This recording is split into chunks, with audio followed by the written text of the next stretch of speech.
I was in the Sangin Valley when I was injured and lost both of my legs. At first I had a pity party. I had the why me, poor pitiful me.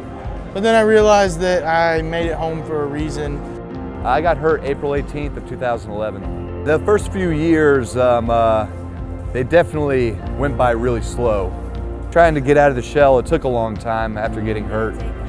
I was in Afghanistan for about 3.5 months before being injured. In total, it's been about 2 years in recovery, going through surgeries, then rehab. And I'm retired. I was a Special Forces medic. I'm one of the lucky guys. They were always minor, grenade, shrapnel type things, or shrapnel from something else. One of the most touching things to me when talking to all these veterans, some of them double amputees, triple amputees, these guys who have been shot in battle, is that every single one of these guys would have gone back the very next day in the condition they were in if they were asked to.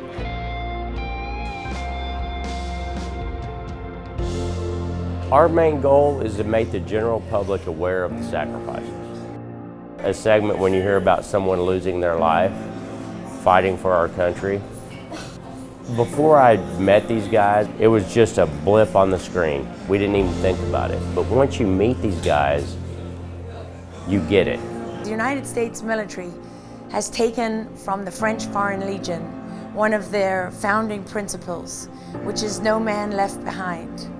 And this is how people who are civilians, how they can say, it's about no man left behind right here at home. If we can do anything to walk with them so they don't feel so alone, that's what this event is about.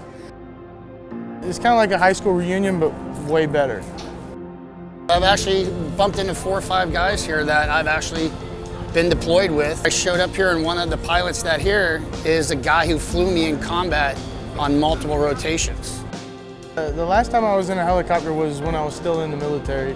And so it was nice to be able to get in a helicopter for fun for a change instead of for work.